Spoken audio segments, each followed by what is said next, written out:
আমার ব্যক্তিগত মত, নট অ্যাটর্নি জেনারেল হিসেবে 70 অনুচ্ছেদ সংস্কার প্রয়োজন। বাংলাদেশের রাষ্ট্রপতি এখানে বসে ওনার সাংবিধানিক কোনো ক্ষমতা নাই। অ্যাপারেন্টলি দেখা যায় দুইটা ক্ষমতা আছে, একটা ক্ষমতা প্রধান বিচারপতি নিয়োগ করা, আর একটা হলো প্রধানমন্ত্রীকে নিয়োগ করা। এখন প্রধানমন্ত্রীকে উনি ইচ্ছা করলে যে কাউকে নিয়োগ করতে পারবেন না।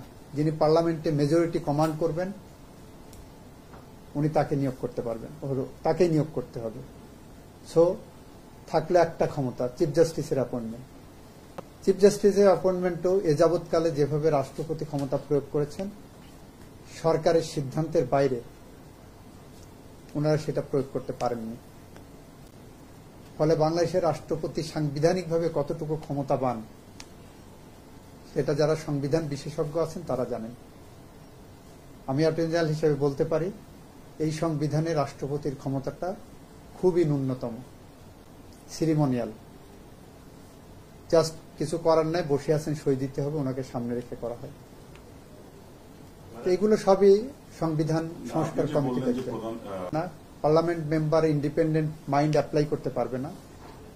কার্যত বাংলাদেশের আইন বিভাগ, শাসন বিভাগ, বিচার বিভাগ একক ব্যক্তির নিয়ন্ত্রণে চলে গিয়েছিল এই 70 অনুচ্ছেদের কারণে। অনেকটা ভূমিকা রেখেছে 70 অনুচ্ছেদ। এগুলো সংবিধান সংস্কার কমিটি যারা আছেন ওনারা দেখবেন। আমার ব্যক্তিগত মত, নট অ্যাটর্নি জেনারেল হিসেবে 70 অনুচ্ছেদ সংস্কার প্রয়োজন।